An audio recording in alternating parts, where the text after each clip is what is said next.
tutti. È il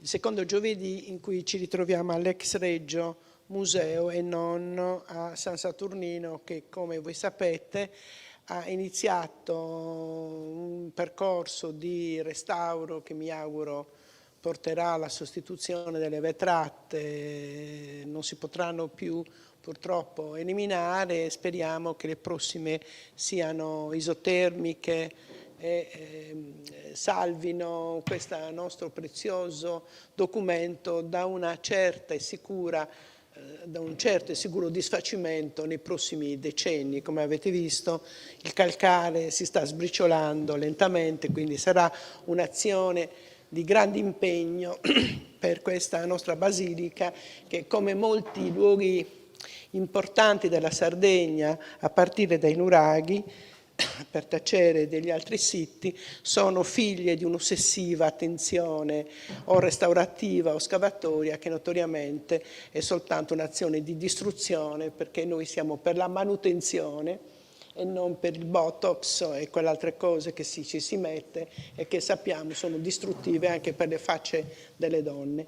Detto questo, saluto anche chi ci ascolta da remoto. È sempre un grande numero di persone che scarica, segue direttamente o nei giorni successivi, nei mesi successivi o negli anni successivi, sta scaricando tutto il materiale che i dialoghi stanno producendo. Siamo grossomodo a 120 interventi sistematici con documentazione che sta diventando estremamente importante, perché registra e costruisce archivi per il futuro, tra l'altro.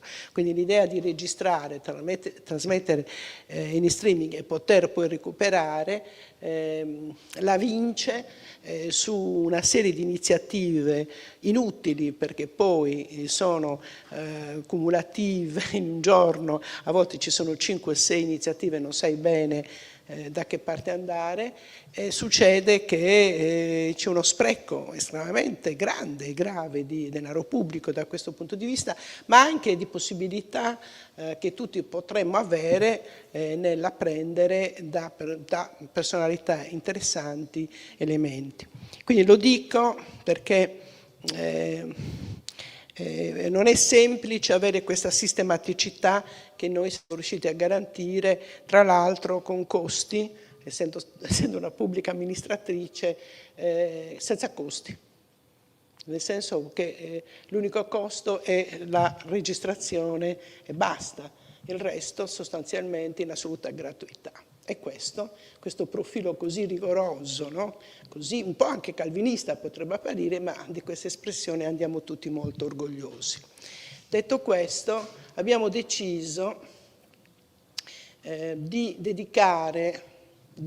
utilizzare un'iniziativa che era già stata promossa dall'Associazione Amici dei Musei e di trasferirla all'interno dei dialoghi, cioè la dialettica tra pace e arte. Oggi sul Corriere della Sera credo che abbiamo letto tutti un'intervista a Michelangelo Pistoletto, che ha detto, appunto, essendo che domani sarà protagonista della grande iniziativa, che l'unica possibilità che noi abbiamo, il suo terzo paradiso significa questo, è proprio la pace.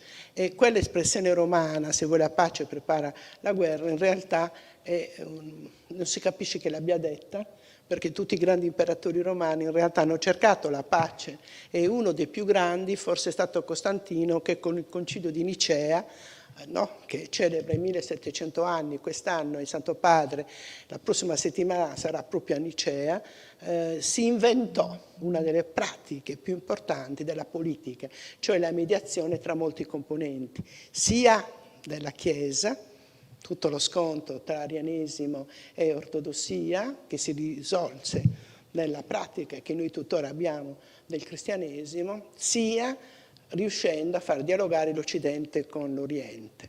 Praticamente i più grandi imperatori che fecero queste attività di pacificazione, stranamente non erano né latini né romani, venivano da quel vasto mondo che iniziava nell'Illirico e finiva in Anatolia. Quindi dobbiamo guardare con interesse anche agli altri che probabilmente possono portare soluzioni.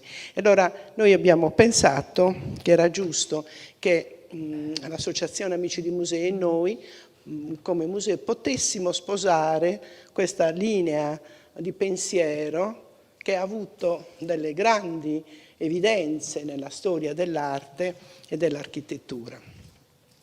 Per cui stasera a più voci, ne sentiremo Franco Masala, Marco Antonio Scano, Alessandra Menesini e Lia Careddu, che fanno parte del direttivo.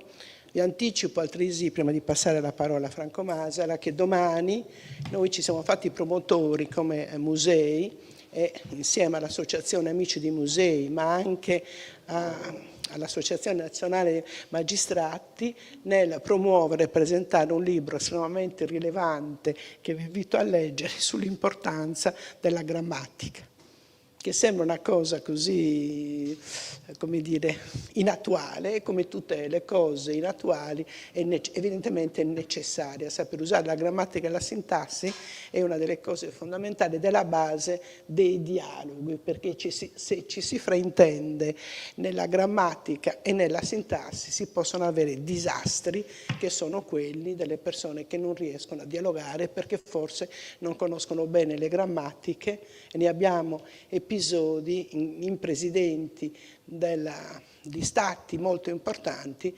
che parlano male, e quindi immaginiamo, per chiudere in leggerezza citando Nanni Moretti, pensano anche peggio.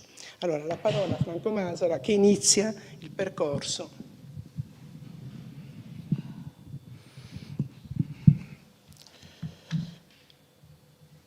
Comincio con la musica, che è un linguaggio universale che non ha bisogno di parole, anche se poi sentiremo delle parole, dal metodo che è comprensibile da tutti, in rapporto a quello stretto binomio che verte riguardo a arte e pace, che sono l'argomento della nostra serata, anche con gli interventi che seguiranno dopo.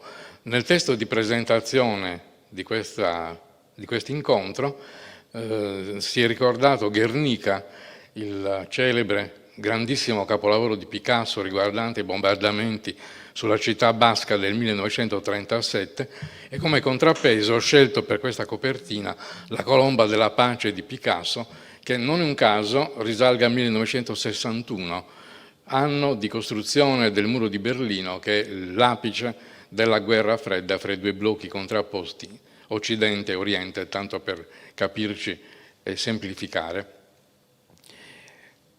E la pace è in un bellissimo pensiero di Liliana Segre, la senatrice a vita che tutti conosciamo, che proprio quest'anno, rivolgendosi ai ragazzi, ha detto: se anche in questo tempo orribile la parola pace appare indifesa e spenta, essa non perderà le sue radici fino a quando voi giovani andrete nel mondo seminando la compassione e il bene, che sono la linfa vitale della pace. Non vi arrendete all'odio. Ecco, direi che meglio di queste parole non c'è altro per indicare proprio la possibilità che arte e pace superino gli steccati, superino i tempi, gli spazi, differenze di religione, differenze di culture, per arrivare ad una visione unitaria che sia appunto veicolata da entrambi questi concetti. E per quanto riguarda la musica, da sempre credo abbia affrontato il problema della rappresentazione della guerra o della pace. Noi, tranne un episodio dove ci limiteremo all'aspetto relativo alla pace, cominciando, ed è un obbligo per così dire, con Beethoven, che nel 1824 esegue per la prima volta la sua nona sinfonia, detta corale perché prevede la presenza del coro e dei solisti di canto, che nell'ultima parte riprendono l'Ode alla gioia di Schiller. Vado rapidamente perché poi passiamo agli ascolti. 7 anni dopo, nel 1831, dopo i primi moti, Vincenzo Bellini musica La Norma, uno dei suoi capolavori, che ha all'interno un inno di guerra che dura pochissimi minuti, 1 minuto e mezzo, addirittura di una veemenza tale da contrapporsi appunto agli accenni di gioia cui mi riferivo prima per quanto riguarda Beethoven. Facendo un salto di cultura, di spazio, di tempo, arriviamo alla seconda metà del Novecento, quando una canzone che credo tutti ricorderanno, C'era un ragazzo che come me amava i Beatles e i Rolling Stones, è stata portata al successo da Gianni Morandi, ma è stata poi ripresa anche nella cover dell'84 da Joan Baez, che ne ha fatto un capolavoro diffuso in tutto il mondo. E a ruota, nel 1971, John Lennon, ex Beatles, ormai con la moglie giapponese Yoko Ono, dà il via a una canzone che ancora oggi conosciutissima, un evergreen esattamente come la canzone precedente, cioè Imagine, che riguarda appunto l'immaginare tutti i popoli della terra uniti e affratellati. E l'ultimo di questo rapidissimo excursus, che ovviamente non si può prolungare per ragioni di tempo, è il concertato finale dell'ultima opera di Gioachino Rossini, Guillaume Tell, cioè Guglielmo Tell, data a Parigi nel 1829, che ha uno straordinario finale, che dopo sentiremo, e che incita e porta alla libertà. Libertà che non è possibile ovviamente senza la pace. Sentiamo rapidamente alcuni frammenti in modo da completare il discorso.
abbiano riconosciuto nella postura dei guerrieri il giuramento degli Orazi di David con le braccia spiegate.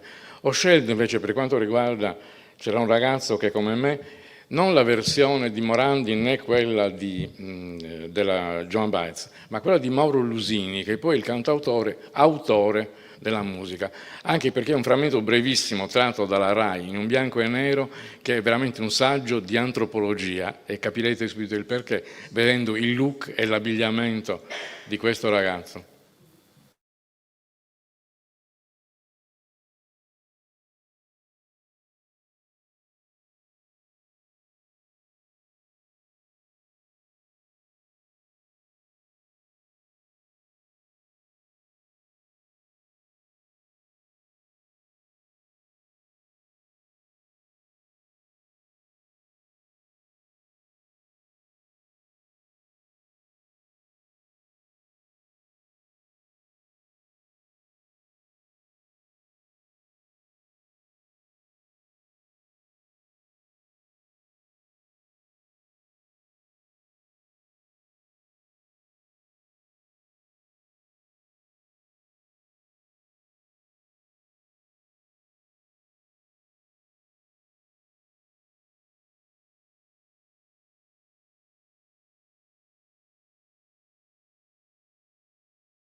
con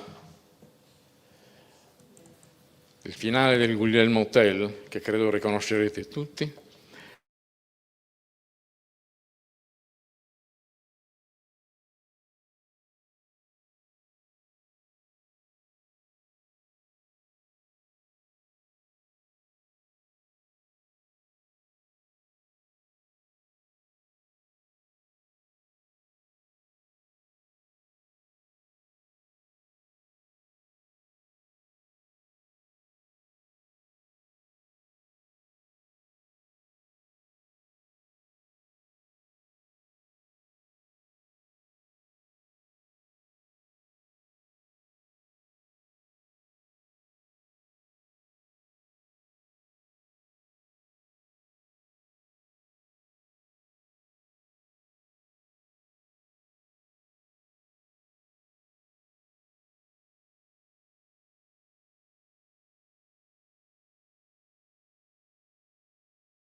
Ho scelto la versione italiana, che ha una traduzione pessima, ma l'ho scelta semplicemente perché era molto più nitida come video.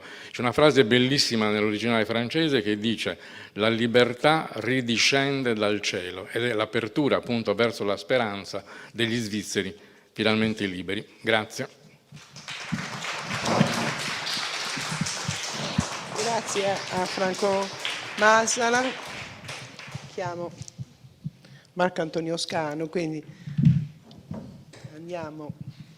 Chiedo scusa a quelli che da remoto non riuscivano a sentire, non so bene per quale era. Ok.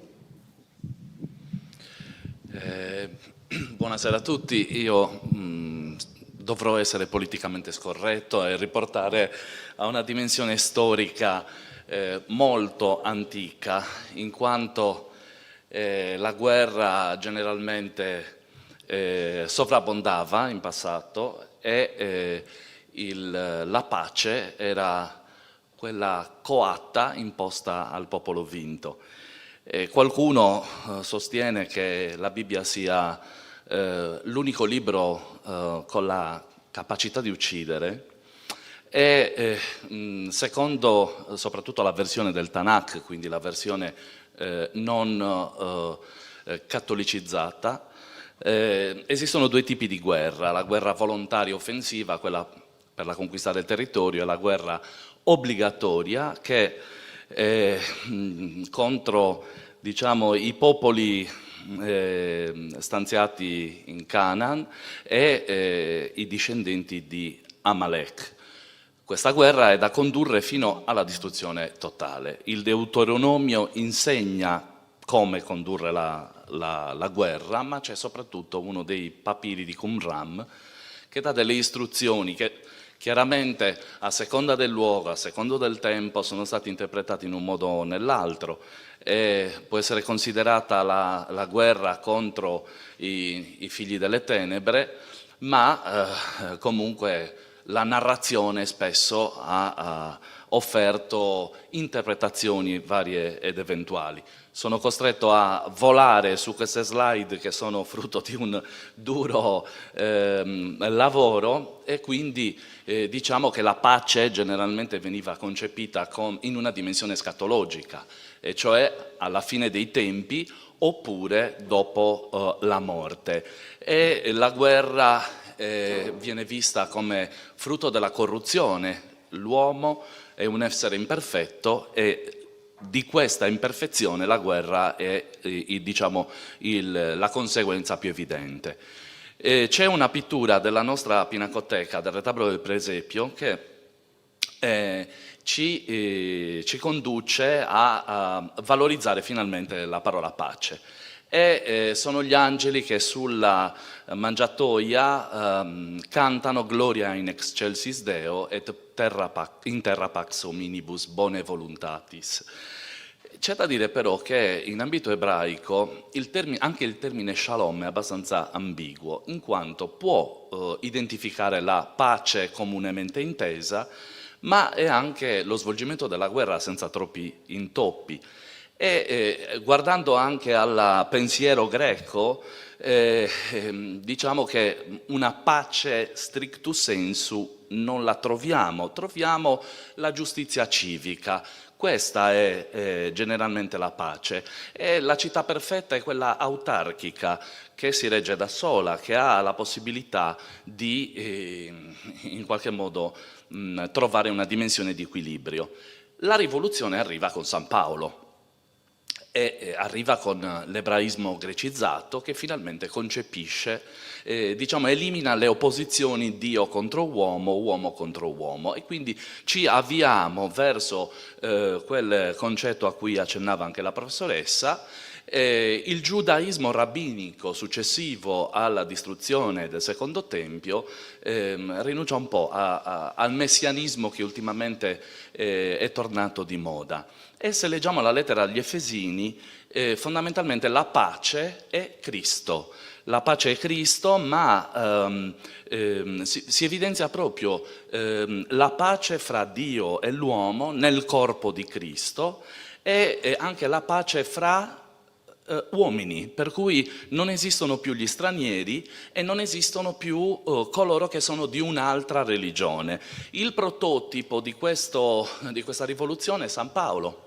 È San Paolo che conduce a un cambiamento, non più la parentela per sangue, ma la parentela di tipo spirituale, successiva quindi al battesimo, e si inaugura quella che viene definita dagli studiosi la teologia della sostituzione, ovvero sia il cristianesimo inizia a concepire l'ebraismo come il ramo secco, diciamo fra virgolette, e chiaramente tutti questi ragionamenti sono di tipo storico, e il cristianesimo diventa la naturale evoluzione di quello che fu l'antico. Ma Cristo ripudia la violenza. Ci sono degli episodi come ad esempio Matteo 10, dove si dice: voi credete che io sia venuto qua a portare la pace? No, non sono venuto a mettere la pace, ma spada. E questi episodi, soprattutto pensiamo anche all'episodio del Tempio, dove Cristo tira fuori un carattere che altrove non lo conosciamo, ecco, ritornano soprattutto dopo l'Editto di Milano. L'Editto di Milano che da un lato consente finalmente la religio licita, e dall'altra però l'anno successivo nel Concilio di Ars addirittura si inizia a scomunicare coloro che rifiutano il servizio militare e si passa per cui dalla santità per martirio al martirio per servizio militare. E questo è molto evidente in tutta l'epopea legata a Carlo Magno, ma anche, insomma, sono strettamente connesse in qualche modo, la Reconquista fino alle crociate che, come dire, recuperano l'immaginario biblico. C'è stato uno studio abbastanza recente di Allen Smith che è andata a leggersi tutte le testimonianze storiche a proposito delle crociate e viene fuori che i crociati vengono interpretati come i personaggi dell'Antico Testamento, per cui la presa di Gerusalemme diventa il passaggio del Mar Rosso, e in tutto questo diciamo che si passa da un certo concetto di pace alla eliminazione addirittura del concetto di omicidio, perché San Bernardo di Chiaravalle parla di malicidio. E quindi pensiamo anche alla grande epopea cavalleresca che aveva fra gli obiettivi principali la riconquista di Gerusalemme, una situazione che prendeva a prestito un altro episodio, che è quello che ho citato, appunto del Cristo, che è la cosiddetta purificazione del Tempio. Entra nel Tempio e accusa i mercanti di utilizzare quello spazio sacro per altre attività non consone. Una curiosità da storico dell'arte: nel Medioevo il Tempio di Salomone viene identificato nella Moschea della Roccia, per cui in tutta Europa si diffondono chiese a pianta centrale, però il modello è un modello islamico. L'islamismo nel tempo si sostituirà al nemico numero uno, che durante tutto il Medioevo è stato l'ebreo, e proprio come emblema del male, del maligno, fino a giungere al messianismo di Ferdinando il Cattolico. Ci sono degli apologeti di quel periodo che parlano di Ferdinando come il nuovo Messia, e questa tendenza della Chiesa giungerà fino alla battaglia di Lepanto, che viene considerata da alcuni come l'ultima crociata, e fino alla pace di Westfalia, che ci conduce in un mondo dove la pace diventerà l'equilibrio delle forze. Ora, in tutto questo bisogna precisare che il tanto, come dire, purtroppo nominato fondamentalismo islamico non è un'invenzione antica. Il confronto, almeno fino al Settecento, fra le forze cristiane e le forze islamiche era, si muoveva molto sul piano del commercio, sul piano dell'interesse economico, non tanto sul fondamentalismo religioso. In ogni caso, dopo il secondo conflitto mondiale, nascono degli organismi tuttora efficienti che interpretano la pace come equilibrio, ma, e giungiamo, quanto mi resta? Qualche minuto. Giungiamo a un nuovo corso della Chiesa Cattolica che inizia alla fine dell'Ottocento con la Rerum Novarum, un'attenzione maggiore nei confronti del sociale ma anche della pace. Non a caso l'ultimo grande concilio, Vaticano II, la Pacem in Terris di Giovanni XXIII, inaugura il concetto attuale di pace positiva. La guerra si inizia a vederla come un male assoluto. Tornando un attimo, però, come dire, giungo a conclusione perché non voglio levare tempo agli altri, vi porgo due immagini curiosissime. La prima è un mosaico che ci mostra, è un mosaico di Ravenna, ci mostra Cristo come imperatore, in fondo, come condottiero in armatura, e l'altra ancora più hard, diciamo in qualche modo, con il Cristo con la corona di spine, i buchi dei chiodi nelle mani e nei piedi, ma vestito da cavaliere. Si trova nella cappella del castello di Laval, è un'opera del XV secolo, e ci conduce proprio in una mentalità che poneva nell'immagine del cavaliere il massimo della realizzazione umana. Solo un accenno: il prototipo del santo cavaliere è il centurione, ma diciamo anche qui in Sardegna abbiamo avuto una diffusione incredibile di santi legati alla guerra, ma interpretati anche come paladini di pace. San Giorgio, che è importante anche per la battaglia di Alcoraz, che dà origine allo scudo dei quattro mori, ma anche il Santiago Matamoros, cioè San Giacomo Maggiore, nella mitologia, insomma nella fantasia, perché non si hanno assolutamente documenti, è colui che ha aiutato le forze cristiane nella Reconquista. Altri santi cavalieri: San Martino di Tours, San Maurizio di Tebe, oppure le versioni diciamo cavalierizzate del San Sebastiano, e in Sardegna il San Gavino, in questo caso un particolare della predella, la statua di Porto Torres, ma anche il particolare della predella, il retablo di Ardara. Sant'Efisio, come non citarlo, paladino contro la peste, ma anche paladino salvatore in occasione dell'attacco da parte dei francesi. Infine San Lussorio, e chiudo con San Michele Arcangelo, che racchiude diciamo tanti significati, non solo quelli legati appunto all'immagine del cavaliere che sconfigge il male assoluto, quindi il demonio, ma vado avanti perché insomma vi voglio far vedere un'immagine molto molto interessante, e cioè il giudizio universale. Nel Medioevo, sto chiudendo, il fedele pensava alla pace come la pace eterna, cioè la pace dopo la morte. Io credo molto nell'evoluzione dei tempi. Noi oggi ci proiettiamo nella speranza di una pace che è una pace reale in questo mondo, ma nel Medioevo si pensava a una pace che veniva dopo la morte. Quindi vi ringrazio per l'attenzione.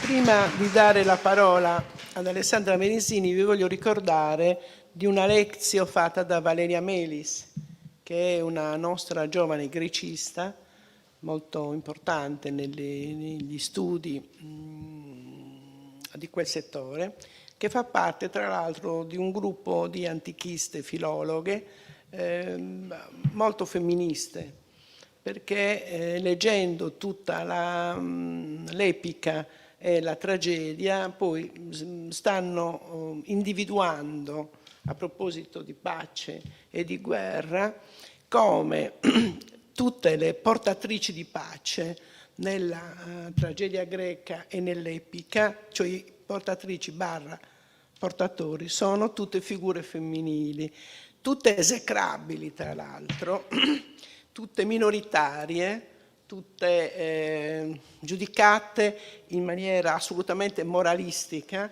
all'interno dello schema narrativo. Quindi non è vero che l'antiguerra non ci fosse già in fase antica nei testi. È l'interesse di questo lavoro che queste giovani studiose vanno conducendo con un punto di vista totalmente diverso rispetto alla letteratura del passato, e che anche nella Bibbia in effetti si registra che tutto l'atteggiamento bellicocentrico, che è identico a quello dei testi contemporanei greci o della lineare B, cioè il Trisinonno del greco antico, in realtà abbiamo questa dualità tra figure che al femminile. C'è anche una ragione, come molti studiosi stanno ormai evidenziando. In effetti la guerra porta morte e portava in alcuni territori una sorta di abbattimento delle nascite, diremo noi oggi, e cioè lo spopolamento che in alcune regioni del mondo, sto parlando soprattutto del secondo millennio a.C., si stanno registrando, è dovuto a variazioni climatiche che avvennero anche allora, ma anche con una mortalità maschile che competeva con la mortalità femminile delle fasi intorno al parto, no? Quindi c'è quasi nel pensiero femminile, sia nella Bibbia sia nella letteratura greca, un istinto di sopravvivenza addirittura, la guerra come portatrice di morte e in realtà la non guerra come elemento di floridezza, come ripetutamente ci ha raccontato prendendo brani ben precisi da parte delle donne che appunto raccontano anche in termini mitocentrici. Credo che questo sia interessante da analizzare ogni volta che ne parliamo, anche vedendo la storia dell'arte. Poi in Sardegna l'eccesso di agiotoponimi guerrieri, di cui è pieno il Medioevo, veri e falsi, perché non è ci fossero solo quelli veri, ma ce ne siamo inventati anche un bel po' per... Falsi dopo il 600. Esatto, in modo che non è che eravamo addirittura a Cagliari noi abbiamo 2 San Michele, cioè 2 custos civitatis, non mica solo uno, quello in via Ospedale, ma anche del castello di San Michele. Così eravamo ben protetti e Cagliari fu mai presa, no? Se non dai bombardamenti aerei. Grazie a Marcantoni, a Alessandra Menesini.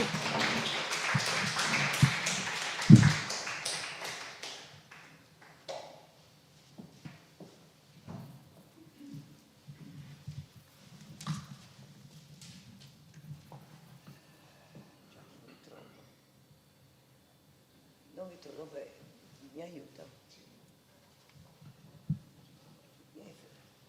Intanto mi allaccerò agli ultimi interventi che mi hanno preceduto, soprattutto su 2 concetti. Ah, eccolo là. Ecco. Sì, grazie. Apro questo piccolo discorso sull'arte contemporanea con Paolo Uccello. Nelle parole di chi mi ha preceduto sono risuonate soprattutto 2 parole: pace e guerra. Pace e guerra. E nell'intervento di Franco Masala abbiamo sentito qualche brano di musica di opera lirica e in maggior parte tutta la lirica è, vede la guerra come qualcosa di glorioso. Così come in questo dipinto di Paolo Uccello, la famosa battaglia di San Romano, questo lo posso prendere, del 1435 circa. Non si sente, tienilo bene, sì. Bene com'è? Cioè nel senso proprio vicino. Sì. In cui la guerra è in tutto il suo fulgore. È tutto il suo fulgore perché vediamo anche un'estetica, i cavalli, le lance, i cavalieri che cadono. La guerra qui è ancora gloria. La pace non è qualcosa, come ci ha spiegato Marcantonio Scano poco fa, un bene, un valore, una cosa da raggiungere. La gloria maggiore è la guerra, il sacrificio, il sangue, la vittoria. Un concetto che ha cambiato parecchio, soprattutto credo in Italia anche dopo la Grande Guerra. La Grande Guerra in cui le morti sono entrate, non dico in tutte le case, ma sì, non è più affidata la guerra a eserciti professionisti, ma comincia a colpire. E dunque immediatamente il pensiero mi corre a Burri, il quale fu preso prigioniero in Africa, venne portato in Texas e fu chiuso in un campo di concentramento. L'altra volta ho citato, perché lo cito sempre volentieri e se lo merita, il libro di Antonio Romagnino, Diario americano, perché anche Romagnino ha vissuto la stessa esperienza. Ed ecco qua che i famosi sacchi di Burri, questo è uno dei tanti, dà un'impressione di derma, di pelle, perché quello che lui vedeva nei campi lo applica praticamente al suo stesso corpo e questi sacchi possono essere letti anche come cicatrici.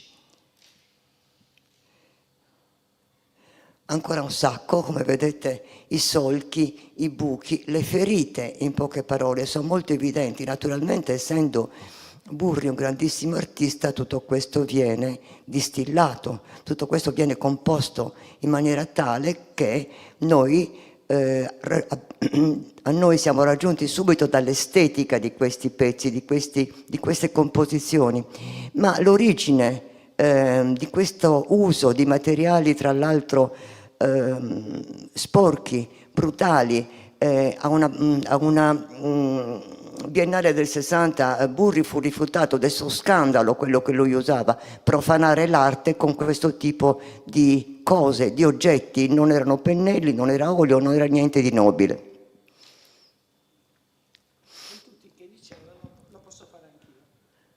Quella è una frase bellissima che ancora io peraltro sento dire da persone serissime e affidabili. Questo è ancora Burri, mi è stata raccomandata la velocità e io velocissima sarò, per arrivare a un'altra persona, un altro artista che la guerra l'ha vissuta letteralmente in prima persona, Joseph Beuys.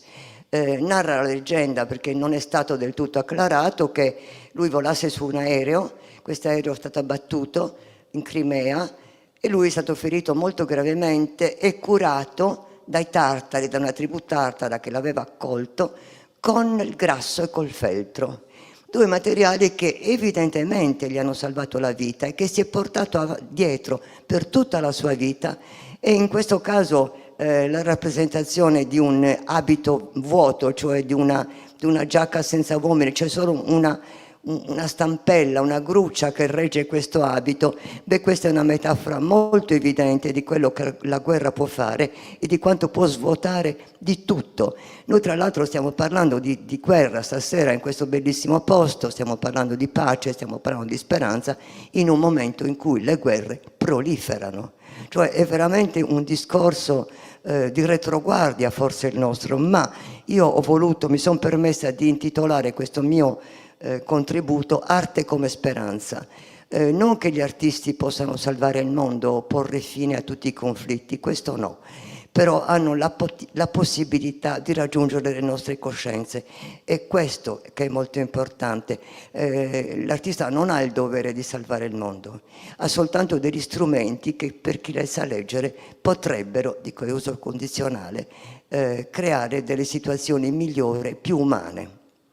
Questo addirittura ho voluto mettervi un pezzo di feltro usato da Beuys, che tra l'altro era talmente affezionato a questo materiale da farsi un viaggio dall'Europa all'America avvolto in una bozzolo di feltro con un coyote. Quindi artista che aveva sfidato la morte ma che ha continuato a giocare con la vita.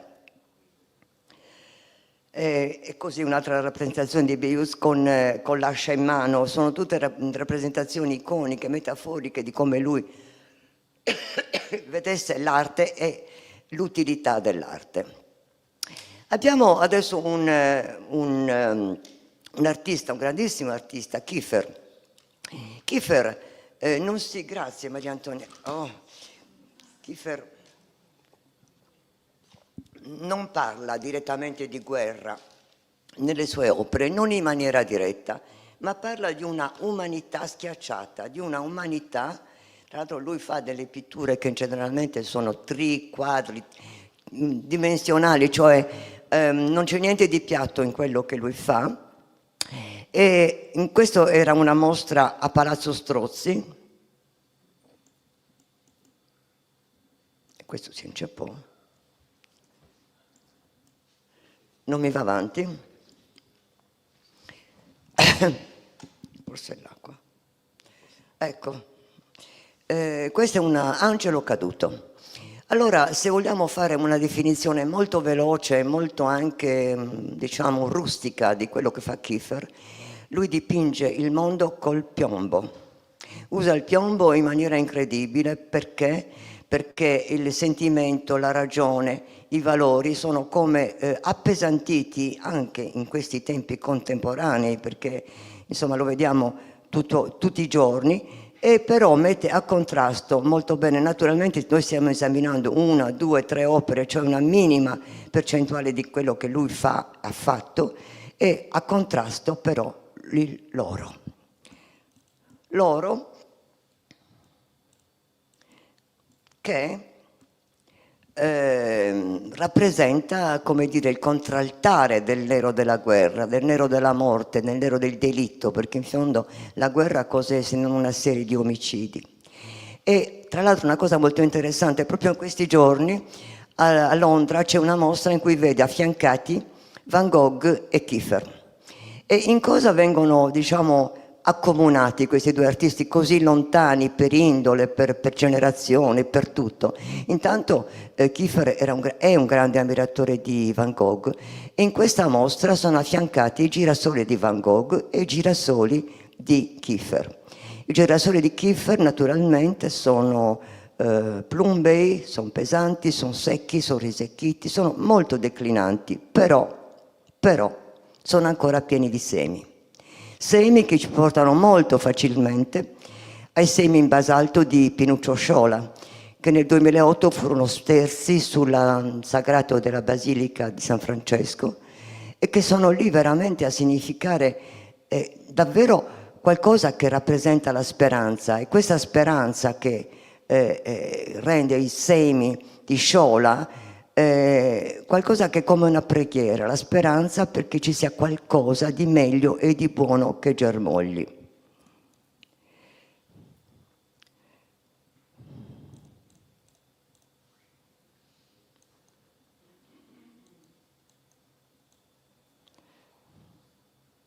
Scusate, ecco qua.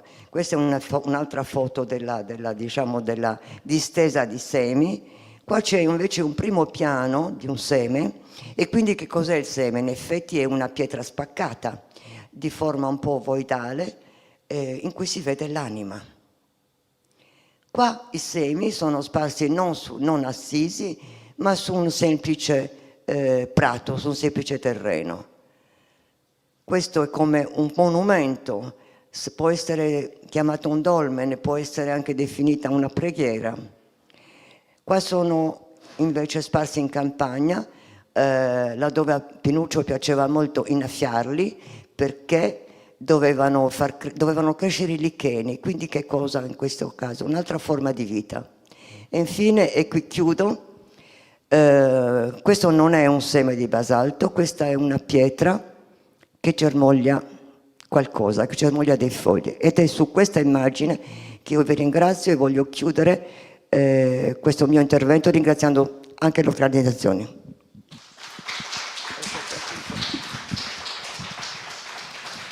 Grazie ad Alessandra Minisini anche per aver richiamato aver richiamato anche in questo contesto così autorevole di artisti Pinuccio Sciola, ad esempio, no? Che io voglio ricordare la prima volta che arrivò a Venezia, no? E che cosa fece? Proprio si scalzò letteralmente e si mise quasi nudo come un novello San Francesco, dicendo appunto proprio come elemento di pace e di riconciliazione. Ricordiamoci che la Sardegna in quel momento era afflitta da cose che erano i rapimenti degli uomini, no? Era un momento molto particolare della nostra storia, perché la guerra non è soltanto i bombardamenti, ma anche l'insulto che si fa rispetto alla dignità e tutta la nostra vicenda dei rapimenti. È stata una grande guerra che poi abbiamo vinto, come è stata vinta anche quella contro il terrorismo, no? O contro l'eroina. Cioè noi dobbiamo citare tutte le guerre distruttive. Ecco. E prima di passare la parola, è arrivato il direttore Muscolino che era impegnato nel museo in alcuni sopralluoghi. Prima di passare la parola a Lia Careddu, che legge alcuni brani inediti di Marcello Fois, per dire come c'è stata una identificazione di quello che poi alcuni di noi ormai definiscono il maschile fragile, che invece si identificava con la guerra come elemento di potenza, il disconoscimento che il Papa, con addirittura la scomunica, fece per Federico II, che invece viveva in una corte, quella della Sicilia, quella di Palermo, in cui ebrei, cristiani, arabi, cioè musulmani, convivevano e hanno prodotto forse una delle forme più alte della cultura. Allora questa immagine di Federico II, che non partecipò a quella crociata che il Papa voleva, Marcantonio, era sulla punta della tua lingua, stavo per dirlo, poi ho visto un'immagine, ti è sfuggita quella quando hai parlato delle crociate. In realtà si rifiutò di fare la crociata. E lo stesso San Luigi IX, che passò per Cagliari 15 giorni prima di morire, in realtà non è che ci andasse ben volentieri, infatti si era portato tutta la croce, tutta la corte appresso. Quindi abbiamo episodi che bisogna sempre richiamare nell'arte, nella storia, no? Bisogna sempre dire, e noi siamo ben contenti che ad esempio nel museo a Torino, ci piacerebbe anche farlo qui, nel museo degli Egizi è ben segnato una serie di elementi etici che bisogna sempre richiamare e dire alcuni reperti sono figli della violenza, altri no. Quindi secondo me credo che anche noi dovremmo crescere nel racconto, come ci farà adesso Marcello Fois con la voce di Lia Careddu. Grazie Lia. Breve repertorio di parole chiave. Rispetto, aspetto tenacemente, aspetto e riaspetto così che tu possa raggiungermi. E l'incontro con te è atteso come se fosse previsto da tutti i cieli. Rispetto e riaspetto in questa attesa piena di ascolti. Arrivi da un posto che non conosco, che ha un nome che non so pronunciare, perciò aspetto di capire. E poi, per ogni nuovo arrivo, riaspetto e sempre capire mi sembra più importante che fuggire. Aspetto seduto sul molo l'alba che mi sussurra cantilene, ospite tu, ospite io, stessa parola, stesso rispetto. Riaspetto, aspetto di sentire un giorno che non ci facciamo paura, che anche tu esattamente di fronte a me aspetti, riaspetti, rispetti, tolleranza. Togliere la diffidenza, vedi, alla voce, dal nostro sguardo. Tutto quello che non mi dicono gli occhi può dirmelo il cielo a cui ti rivolgi. Un cielo affollato, non c'è dubbio, un mondo rovesciato dove riposano le mie e le tue divinità. Altre volte l'hanno raccontata come se si trattasse di una svista. Da qui, da me a te, non c'erano preclusioni, se non quelle che altri hanno creato. Ti immagini soffrire dello sguardo altrui? Eppure te la spiegano così, dicendo che una ragione c'è. Io dico di no, che una ragione non c'è, se non che da te, da lì a me, il passaggio non è diretto. I miei occhi non guardano i tuoi, ma guardano altri sguardi che carambolano fino a raggiungerti distorto.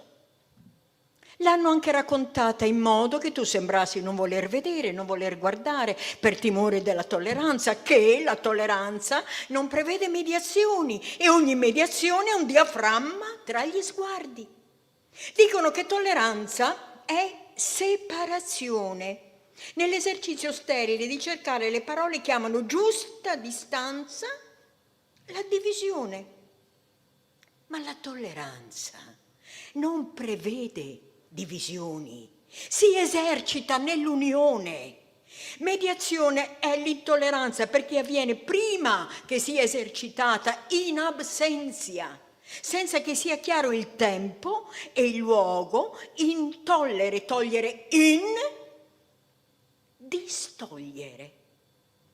Odiare qualcuno che non si conosce, e questo raccontano, è un sentimento naturale, giusta diffidenza.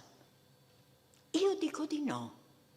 Ti sto di fronte perché ti guardo in faccia. Accoglienza. Come l'agosto del grano maturo, l'autunno dei frutti gonfi, la primavera delle fioriture, l'inverno delle castagne per chi ha le stagioni. Ma anche un tetto contro il monsone. A pensarci tutti tutto accade prima, quando il vento aumenta e gonfia le lenzuola stese, quando le nuvole si sfilacciano come la lana da materassi, quando i salici fischiano come fruste. Accadde quando nell'età biblica il campo aperto succhiò il sangue degli eserciti. Allora, altri erano in cammino per trovare un campo da coltivare, un'area da costruire. Ecco, quegli altri dissero: è la nostra terra. Accade allora e sempre, nel movimento tellurico dei popoli in cammino.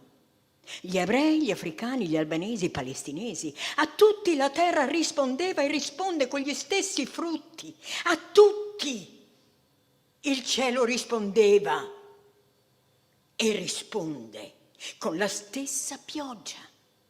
Quella sì accogliente, cieca come deve essere l'accoglienza per i disperati, per i senza terra, per gli umiliati. Accadde quando dopo 40 anni di cammino nel deserto gli ebrei attraversarono i valichi che portavano dall'Egitto alla Filistia.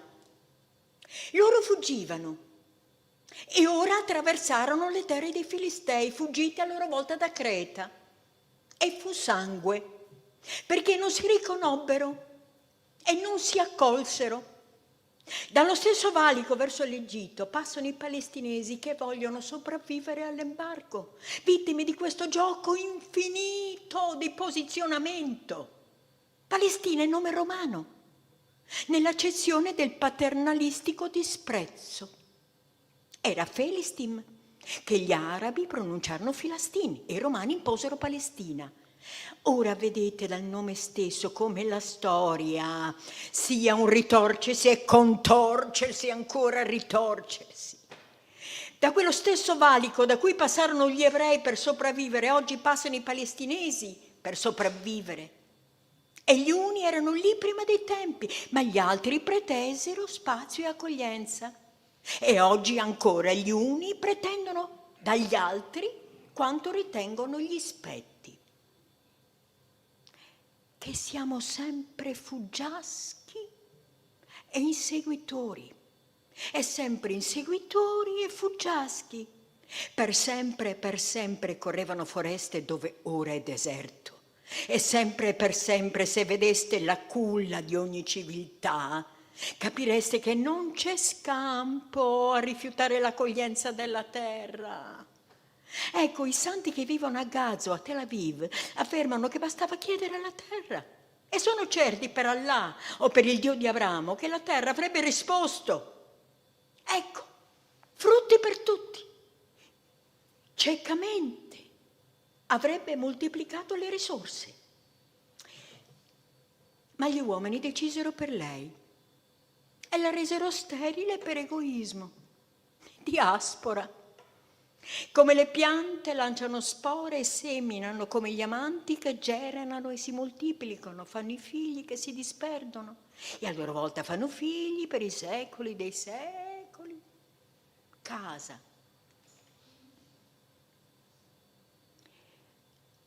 Aveva una casa con muri di mattoni e tetto e tutto il resto.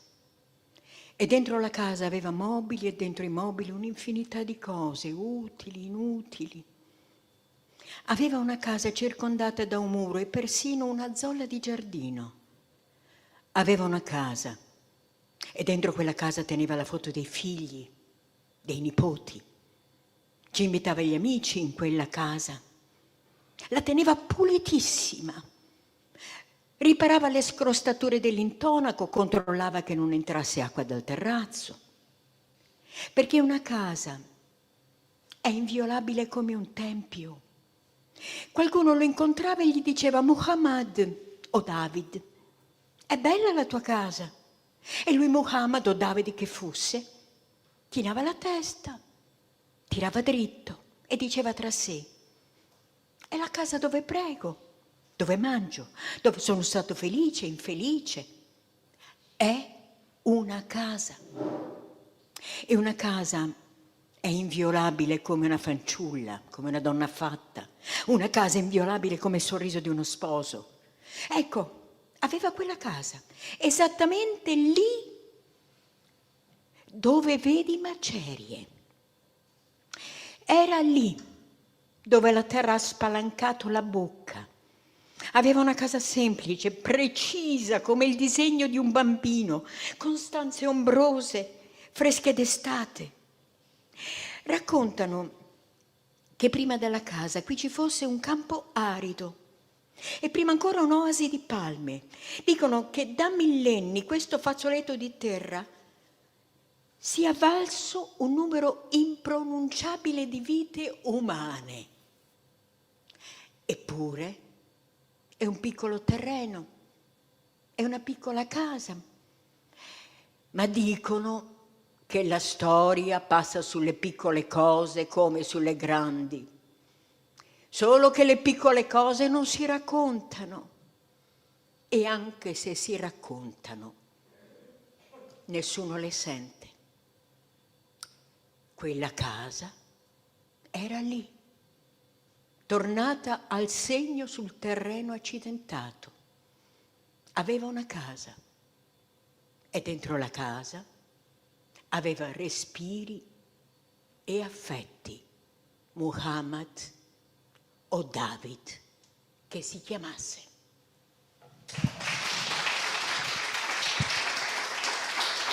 Credo che dobbiamo essere molto grati sia a Marcello Fois che a Lia per questi bellissimi brani.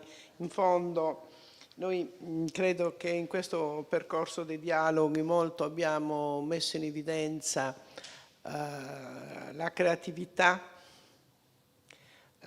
che in Sardegna si somma nella scrittura, nelle diverse forme di scrittura, e noi siamo ben felici che Prenda Storradas sia riuscita a portare dentro il nostro museo la creatività di questo momento, esattamente come tutte le volte che Lia ha avuto la generosità di darci questi momenti, abbiamo portato dentro i più importanti scrittori sardi. Detto questo, senza eccedere nei turiboli di vanità rispetto alla creatività sarda, ricordo che domani allora al Teatro dell'Arco alle 17:30 gli amici, l'Associazione Amici di Musei Nazionali di Cagliari e i Musei Nazionali di Cagliari presentano il volume Grammatica emozionale di un magistrato che è stato nel Consiglio Superiore della Magistratura, che è Dino Petralia.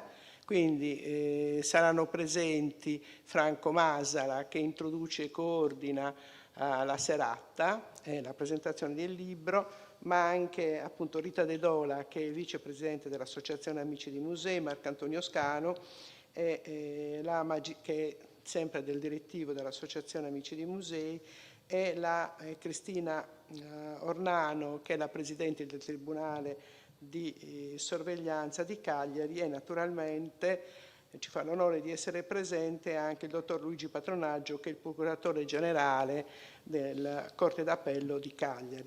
Detto questo, ci vedremo la prossima settimana alle 17, sempre qui. Buona serata e vi aspettiamo tutti domani al Teatro dell'Arco, che ha bisogno di essere rivitalizzato. Noi cercheremo di arredarlo ulteriormente, perché le sedute sono un po' scomode, ma tra un po' ci saranno i cuscini, ma questo, l'unico teatro al centro di Cagliari, ha bisogno di essere tutto il centro storico di Cagliari. Questo è un mio parere personale, non trasformandolo in zona rossa, ma ravvivandola delle luci della cultura, può tornare ad essere un luogo normale. Io sono molto preoccupata di questa militarizzazione della zona in cui vivo, perché comunque è un luogo pacifico, normale, e a volte è vero che noi abbiamo visto episodi di teppismo giovanile, ma la responsabilità di tutti noi che abbiamo indebolito tutta la comunità educante qual siamo. Quindi dovremo fare uno sforzo noi di comprensione e non militarizzare, spaventando. E poi devo dire, per chiuderla ridendo, deprezzando le case, nel senso che alla fine diventa una zona periferica nel centro, no? Noi non ci stiamo a questa roba qui. Lo dico perché il Teatro dell'Arco ha bisogno di essere vissuto, abitato, e quindi vi prego di essere presenti anche come testimoni esattamente di questo atteggiamento positivo nei confronti dei luoghi che non hanno responsabilità delle nostre inadeguatezze di amministratori o di politici. Grazie mille e buona serata.